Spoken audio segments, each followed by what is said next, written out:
Berjumpa kembali dengan saya, Fajar Ferdiansyah. Saya telah dihubungi oleh salah satu customer lama saya yang telah melakukan repeat order terhadap jasa inspeksi yang saya lakukan. Beliau berencana akan membeli mobil bekas di salah satu showroom yang ada di Jakarta, showroom mobil bekas ya. Dan kebetulan info dari showroom mobil bekas tersebut, mobil yang mereka jual sudah dilakukan inspeksi oleh salah satu inspektor ternama yang ada di Indonesia, dan customer saya memberikan hasil laporan inspeksi yang dilakukan oleh inspektor tersebut, dan saya telah mempelajarinya. Kemungkinan besar customer saya ini ingin mengcompare ya terhadap unit yang akan dia beli.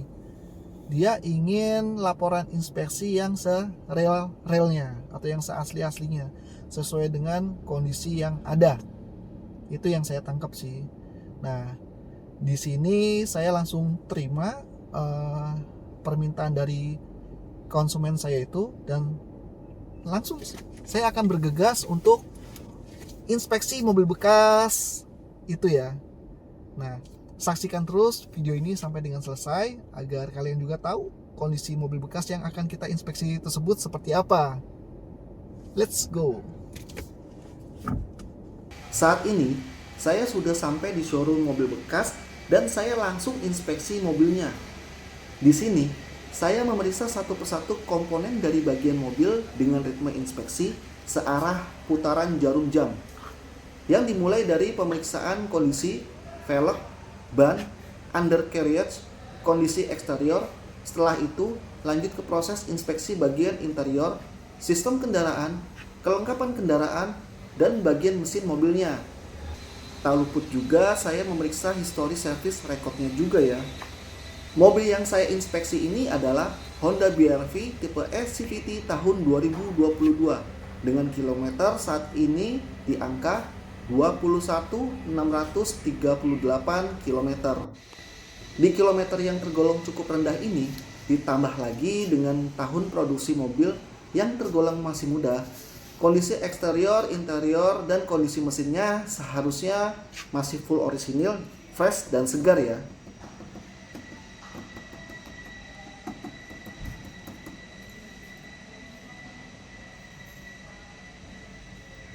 Kita lanjut ke proses inspeksinya kembali. Di bagian front fender kanan, saya menemukan bekas perbaikan yang cukup rapi. Nanti kita pastikan kembali kenapa bagian front fender itu sampai diperbaiki. Untuk mempercepat waktu, kita lanjutkan ke proses inspeksi panel-panel bodi lainnya.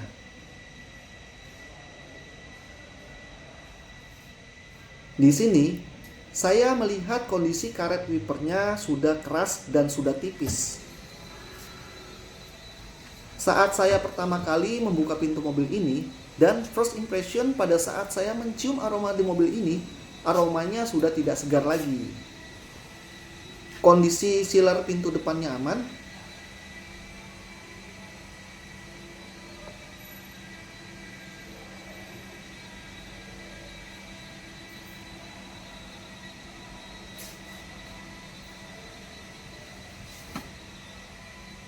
Bagian kolong jok aman, tidak ada korosi, hanya proses kondensasi yang disebabkan oleh kelembapan dari suhu udara sekitar.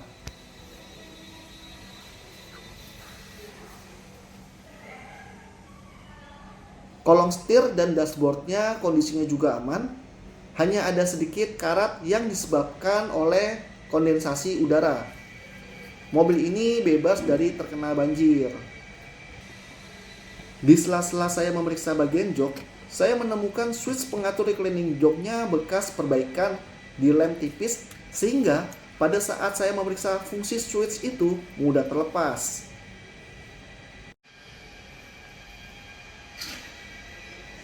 Bagian bodi sebelah kanan bekas dicat total, pilar dan atap mobil ini bekas dicat ulang, yang kualitas cat dan pengerjaannya sangat buruk. Lanjut ke pemeriksaan pintu kanan bagian belakang. Sealer pintu dan kondisi baut-bautnya aman, serta kondisi dari las titik dari pilar-pilarnya juga aman.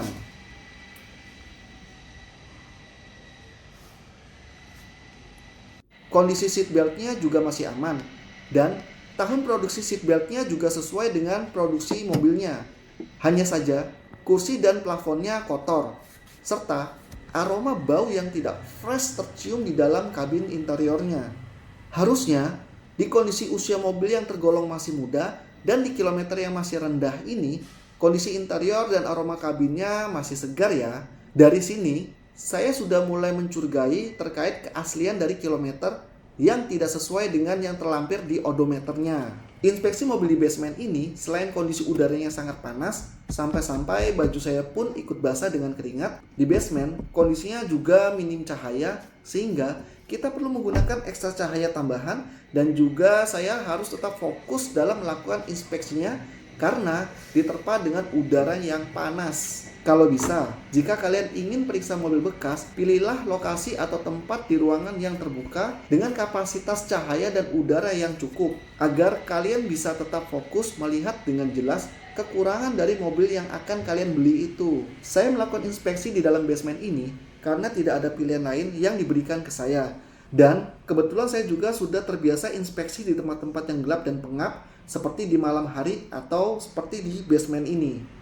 Seperti yang sudah kita ketahui bersama, buat yang tahu-tahu aja nih, kondisi atau lokasi pemeriksaan mobil yang dibenci oleh inspektor mobil bekas adalah lokasi atau tempat pemeriksaan yang sempit, kondisi mobil basah bekas terkena air hujan, faktor udara yang pengap atau panas, dan cahaya yang gelap atau minim cahaya. Yang terkadang, kelemahan itu sering dimanfaatkan oleh oknum-oknum nakal dengan tujuan untuk mengelabui atau menipu konsumennya. Tapi untungnya kondisi tersebut tidak berlaku bagi saya, karena saya sudah terlatih dan terampil inspeksi mobil di berbagai kondisi. Paling, kalau memang lokasi tempat inspeksinya tidak memungkinkan, saya konfirmasi ke pemilik mobilnya untuk memindahkan posisi mobilnya di tempat yang sewajarnya, agar mudah dalam proses inspeksinya. Jika mobil tersebut tidak mau dipindahkan oleh pemiliknya, berarti mobil tersebut biasanya ada sesuatu yang memang sengaja ditutupi oleh pemiliknya. Dan saya pun mengambil tindakan untuk tidak melanjutkan proses inspeksi kendaraan tersebut untuk antisipasi dan menghindari dari misinspeksi yang dapat merugikan konsumen saya. Oke, mari kita lanjutkan ke proses inspeksinya lagi. Saya melihat tarikan dari garis bodinya masih aman. Di bagian belakang, saya menemukan stop lamp yang sudah diganti baru. Saya terus menelusuri untuk mencari tahu kenapa stop lamp tersebut harus sampai diganti dengan yang baru.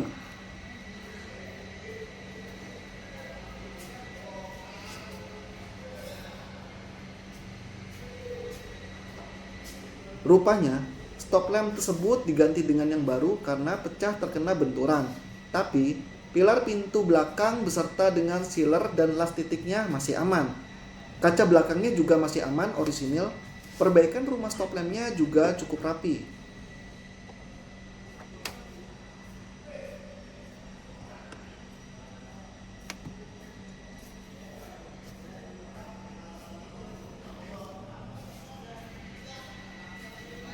Karena channel pintu bagasinya masih rapat banget, sulit untuk dibuka.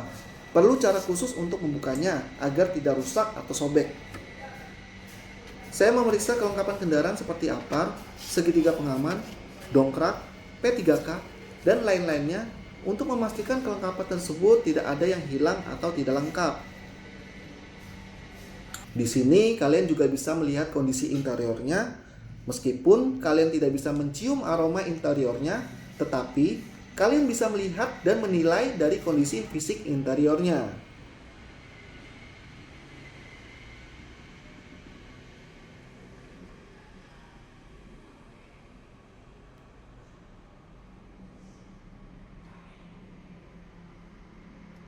Saya memastikan setiap fungsi di mobil ini aman dan berfungsi sebagaimana mestinya. Separator bagasi setelah saya periksa kondisinya aman.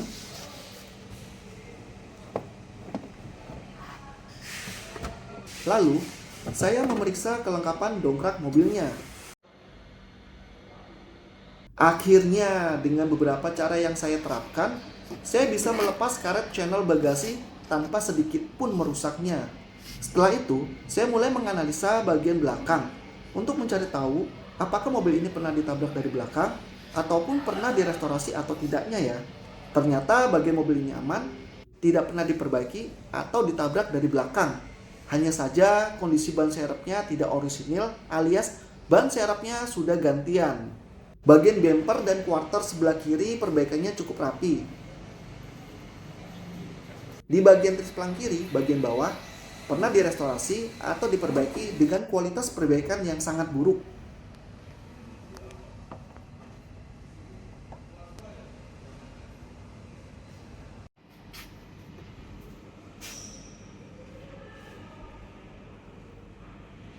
Bagian sealer di pintu kiri, bagian belakang masih orisinil. Baut-baut di pintunya pun belum pernah dibuka, serta pilar pintunya masih aman. Lagi-lagi, bagian atap, pilar, bagian bodi samping kiri di mobil ini perlu diperbaiki ulang kembali karena perbaikan yang dilakukan oleh pihak sebelumnya, kualitas perbaikannya tidak rapi.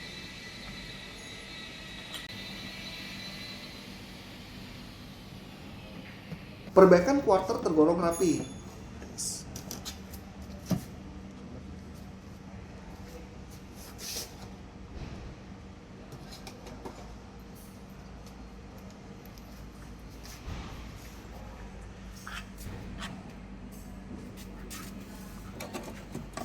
Bagian kolong jok dan bagasi di mobil ini aman ya.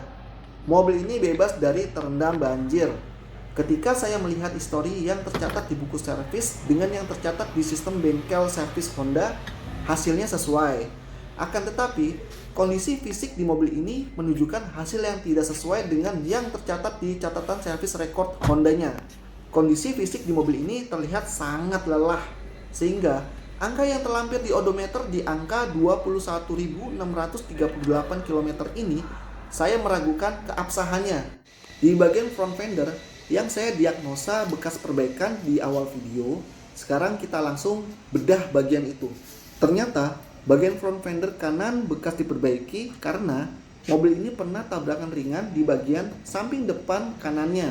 Terlihat dari net body serta struktur body fendernya yang sudah tidak rapi, tidak seperti bawaan pabrikannya.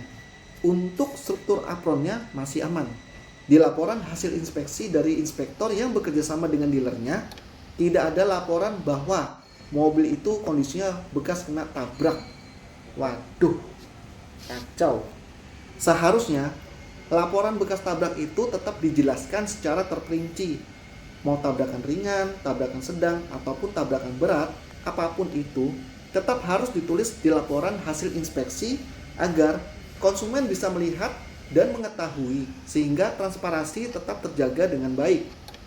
Soal rezeki nggak bakalan kemana kok, karena rezeki sudah ada yang ngatur.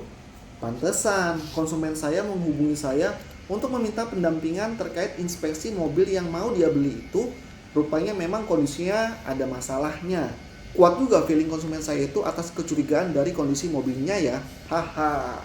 Oke, kita lanjut ke proses pemeriksaan mesinnya. Lagi-lagi di bagian mesinnya timbul masalah yang tidak disebutkan di laporan inspeksinya. Di kilometer yang baru menginjak 21 ribuan, bagian ruang mesin sudah terkena engine slash dong. Waduh. Rupanya mobil ini digeber terus-terusan oleh pemiliknya sampai lupa melakukan perawatan berkala dan ganti oli. Ketahuan ya.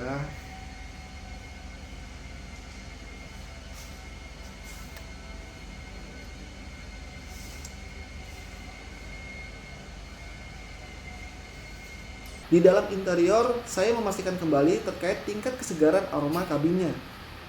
Dan memang aroma dari mobil ini sudah tidak segar lagi ya. Terbaca oleh saya mobil ini adalah mobil yang capek. Terkait kilometer yang 21 ribuan itu, saya ragukan kebenarannya. Di sini, saya tidak langsung bilang kilometernya adalah kilometer putaran atau tidak ya. Biar kalian ikut menilainya sendiri.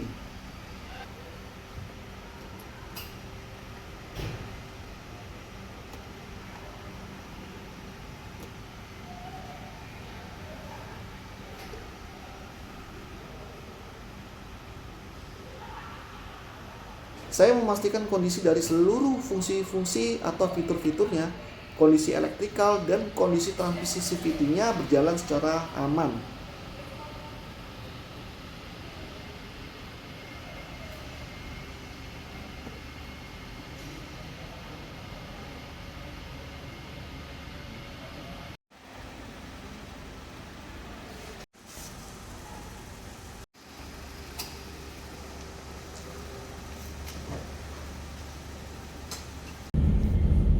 Saya sudah selesai melakukan inspeksi terhadap mobil tersebut, dan kalian juga bisa melihat ya terhadap mobil yang saya inspeksi tersebut kondisinya seperti apa.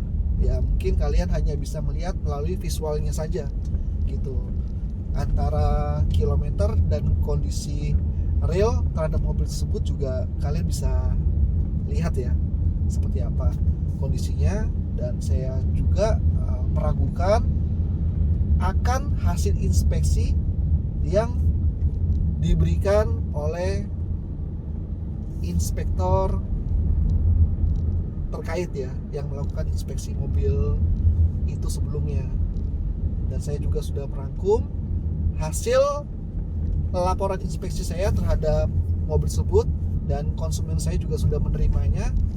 Dan untuk selanjutnya biar konsumen saya yang memutuskan untuk melanjutkan pembelian mobil tersebut ataupun tidak. Sekian dulu video kita kali ini. Saksikan terus video-video saya selanjutnya ya. Sampai jumpa.